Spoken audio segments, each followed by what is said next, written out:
بسم الله الرحمن الرحیم. بینندگان عزیز سلام بر شما. امروز چهارشنبه 14 رمضان المبارک سال 1444 هجری قمری برابر است با 16 حمل سال 1402 هجری شمسی و مصادف است با 5 اپریل سال 2023 میلادی. توجه نمایید به مجموعه خبری این ساعت. در آغاز سرخط خبرها. ضیافت افطاری برای 120 تن از افراد دارای معلولیت از سوی ریاست اطلاعات و فرهنگ هرات.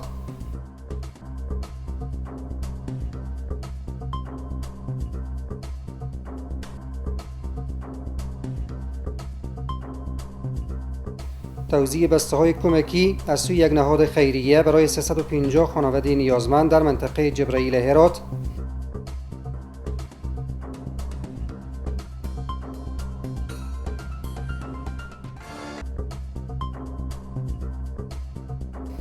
و بررسی مشکلات بنجاره فروشان از سوی رئیس اطلاعات و فرهنگ هرات.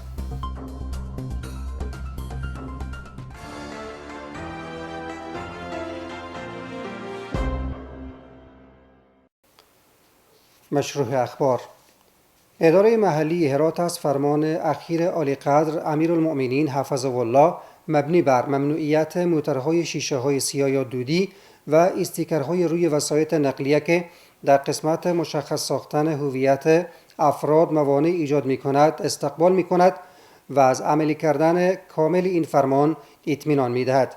اداره محلی هرات همچنان از مسئولان و شهروندان می‌خواهد که در قسمت تطبیق این فرمان تلاش نمایند. این در حالی است که چند روز پیش طبق فرمان عالی قدر امیرالمؤمنین حفظه الله به منظور تأمین امنیت بهتر و شناخت هویت افراد شیشه‌های سیاه یا دودی وسایط نقلیه منع قرار داده شد. اداره محلی هرات از فرمان علی قدر امیرالمؤمنین حفظه الله مبنی بر ممنوعیت وسایط نقلیه با شیشه‌های دودی استقبال می کند و همچنان از مردم شریف و باعزت هرات می خواهد که در قسمت تطبیق این فرمان ادارات زیربط را همکاری کند. برای نزدیک به 120 تن از افراد دارای معلولیت در شهر هرات غذای افطاری توزیع شده است. این برنامه از سوی اتحادیه تاجران جوان و همکاری ریاست اطلاعات و فرهنگ روی دست گرفته شده است. شماری از افراد شامل در این برنامه از این اقدام مسئولان استقبال می کنند. شعیب جلالی با جزئیات بیشتر. راه‌اندازی برنامه توزیع غذای افطاری برای بیشتر از 100 تن از افراد دارای معلولیت در صحن ریاست اطلاعات و فرهنگ. این برنامه که از سوی اتحادیه تاجران جوان به همکاری ریاست اطلاعات و فرهنگ هرات روی دست گرفته شده، در آن برای نزدیک به 120 تن از این افراد غذا توزیع شده است. در کنار از اینا قرار گرفتن و در ماه مبارک رمضان دستگیری از اینا و حمایت از اینا نه تنها باز در رمضان بلکه در تمام ایام سال باید مورد تفقد و دلجویی قرار بگیره. این فرهنگ زیبا فرهنگ پاک اسلامی است و ترویج از این وظیفه هر مسلمان است. بالاخص دولت باید برنامه‌های خوب در حمایت از توانمندان داشته باشه و برنامه‌های خاص برای دیده شدن از این دوستان در نظر بگیره تا اینا هرگز احساس تنهایی نکنه. مسئول مطبوعاتی اتحادیه تاجران جوان نیز تاکید می‌کند که قصد دارند تا در ماه مبارک رمضان برای حدود 15,000 تن از نیازمندان در سراسر شهر هرات توزیع غذا داشته باشند. امسال هم برای 15,000 نفر ما غذا آماده کردیم که در موقعیت‌های مختلف و در جاهای مختلف ما غذا توزیع کردیم و انشالله پلان‌های بیشتری داریم که همه اقشار جامعه در بر بگیره.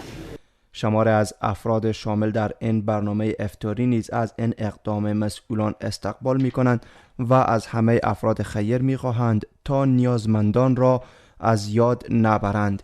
جا داره تشکری بکنیم از ریاست محترم اطلاعات و فرهنگ، از رئیس اطلاعات و فرهنگ آقای حقانی که یک افطاری گرفتن، توانمندان دعوت کردن به ریاست خود و تشکری میکنیم از این کار از اینا و اقدام بسیار نیکی کردن. توانمندان جمع کردن دور هم و به همکاری آقای رحیمی رئیس اتحادیه تاجران جوان. واقعا یک جای خوشاینده که ما همچون برنامه‌های داشته باشیم در سطح هرات. از دیگر ریاست‌های خواستار هستیم که به یک نحو یک بهانه بشه ما جمع کنیم به کنار خود و یک قوت قلب برای ما تقدیم کنیم. این همه در حال است که به گفته عالمان دین انجام کارهای خیر در همه وقتها به ویژه ماه مبارک رمضان پاداش بزرگ دارد. به تعداد 350 بسته مواد غذایی از سوی یک نهاد خیریه به شماری از نیازمندان در هرات توزیع گردید. این بسته ها شامل آرد، روغن و برنج بوده که پس از سروی شماری از خانواده های مستحق در منطقه جبرائیل این ولایت تحت پوشش قرار داده است. از سوی شماری از مستفید شدگان از این گونه کمک ها استقبال نموده و تاکید دارند تا بر علاوه افزایش کمک های بشردوستانه در مناطق محروم با خانواده های مستحق همکاری شود. محمد جمعه رضایی با جزئیات بیشتر. بنیاد خیریه حبیبیار به تعداد 350 بسته مواد غذایی شامل آرد، روغن و برنج را به نیازمندان منطقه جبرائیل هرات توزیع نمود. به گفته این مسئولان آنان در نظر دارند تا خانواده‌های بیشتری را در ماه مبارک رمضان در مناطق مختلف این ولایت تحت پوشش قرار دهند. بنیاد خیریه حبیبیار از سری کمک‌های خود امروز به شهرک المهدی جبرائیل آمدند و نظر به همو آماری که ما قبلا گرفتیم، افرادی که واقعا نیازمندند، مستحقند، به تعداد 350 نفر طوری که شما در تصویر مشاهده میکنن. امروز علنا و عملا ما برای از اونا توضیح داریم تا باشد یک گام مثبت در راستای خدمت به جامعه محروم و ضعیف جامعه. بنیاد خیریه حبیبیار لطف کردن که برای مردم جبرائیل و ناحیه 12 و 13 و 9 به تعداد 350 خانوار کمک در ماه مبارک رمضان کردند. آنان همچنان تاکید دارند که این بنیاد در ولایات مختلف از جمله مرکز کشور نیز فعالیت‌های خیرخواهانه دارد. از سوی شماری از شهروندان این ولایت با استقبال از توزیع این بسته‌های کمکی مواد غذایی میگویند که آنان نیازمند دستگیری بیشتری هستند. طرف بنیاد خیریه حبیبیار خیر ببینه که در خوار و غریب بود بیچاره کمک کرده. خیر ببینه دست چی درد نکنه، خدا اربان چی رو بدر کنه. تشکر میکنیم که خیلی مردم های ضعیف و ناتوان و مظلومی که شب و روز برای یک لقمه نان خیلی ضرورت دارد همکاری کرده. انشاءالله تشکر از بنیاد مسجد خیریه حبیبیار در ماه مبارک رمضان کمک و همکاری کردند. با این حال علمای دین تاکید میکنند که دستگیری نیازمندان و همکاری با افراد مستحق در زمانهای مختلف به ویژه در ماه مبارک رمضان بر علاوه ثواب دنیوی و اخروی باعث کاهش فقر در جامعه می‌گردد.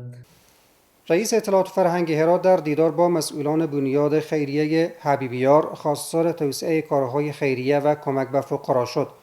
مولانا حقانی رئیس اطلاعات فرهنگ فعالیت‌های نهاد خیریه حبیبیار را قابل قدر خواند و علاوه نمود سایر نهادها نیز تلاش کنند تا در این شرایط به نیازمندان رسیدگی کنند. در همین حال عبدالحق صدیقی رئیس بنیاد خیریه حبیبیار میگوید که کمک‌های این بنیاد در حال حاضر در تمام ولایات کشور جریان دارد و علاوه کرد که قرار است در هفته پیش رو نیز با برنامه‌های مختلف بیشتر از 3000 نفر را در هرات کمک کنند. شماری از بنجاره فروشان در دیدار با رئیس اطلاعات فرهنگ مشکلاتشان را در میان گذاشته و خواهان رسیدگی به آن شدند. این کسبکاران، بنجاره فروشان و لباس فروشان در این دیدار از برخورد نادرست برخی از افراد شاکی‌اند و میگویند که مشکلاتی که دارند باید از طریق مراجع زیربط به ویژه اتحادیه و اصناف در میان گذاشته شود تا دیگر مورد آزار و مزاحمت قرار نگیرند. در همین حال مولانا نعیم الحق حقانی رئیس اطلاعات فرهنگ بیان داشت که بدرفتاری برخی از افراد نباید به پای امارت اسلامی ختم شود. آقای حقانی علاوه نمود که امارت اسلامی در رفع مشکلات مردم تلاش می کند و خود را متعلق به مردم می داند. سلسله دیدارهای رئیس اطلاعات فرهنگ هرات همه روزه با اقشار مختلف جامعه به منظور انعکاس مشکلاتشان ادامه دارد. کار پروژه اعمار مرکز تجارتی واقع در جنب کتابخانه عامه از بودجه ذخیروی شاروالی آغاز گردید. کار پروژه اعمار مرکز تجارتی واقع در جنب کتابخانه عامه در 3 طبق به مساحت 15x19 با هزینه 8 میلیون افغانی از بودجه ذخیروی شاروالی با حضور مسئولان بخش‌های مربوطه این اداره توسط شرکت ساختمانی بنیاد تابش افتتاح و آغاز گردید. گفتنی است که این پروژه قرار است طی 160 روز تقویمی از سوی شرکت قراردادی تکمیل و به بهره برداری سپرده شود. سه تن از سارقین حرفه‌ای توسط نیروهای امنیتی ولایت هرات دستگیر گردیدند. پرسنل آمریت حوزه 13 امنیتی پلیس هرات طی یک اقدام کشفی سه تن را در پیوند به سرقت به طور بالفعل از مربوطات این حوزه بازداشت نمودند. از نزد این افراد مقدار پول نقد به دست آمده و اکنون تحت نظارت قرار دارند. همچنان سه تن در پیوند به سرقت توسط نیروهای امنیتی هرات بازداشت شدند. پرسنل آمریت حوزه 10 امنیتی قماندانی امنیه طی عملیات کشفی سه تن را در پیوند به سرقت از مربوطات این حوزه بازداشت کردند. از نزد این افراد 3 ست گوشی مسروقه به دست آمده و اکنون تحت نظارت نیروهای امارت اسلامی قرار دارند. همچنان گوشی ها یاد شده به رویت اسناد قانونی به صاحبان آنها تسلیم داده شد. بینندگان عزیز، این بود مجموعه خبری این ساعت. توجه کنید به وضعیت هوای شهر و چند ولسوالی ولایت هرات.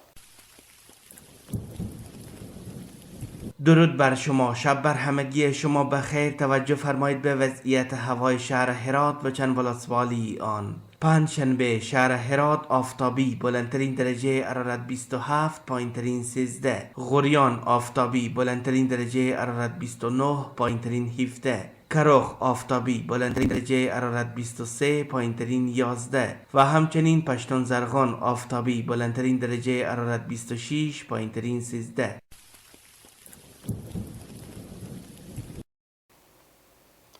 و در پایان مرور مجدد داریم بر سرخط خبرها. ضیافت افطاری برای 120 تن از افراد دارای معلولیت از سوی ریاست اطلاعات و فرهنگ هرات.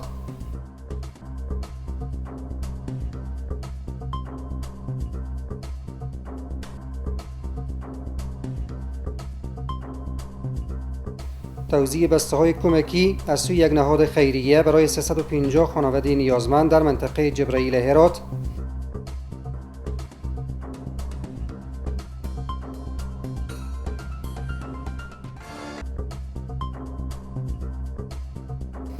و بررسی مشکلات بنجار فروشان از سوی رئیس اطلاعات و فرهنگ هرات.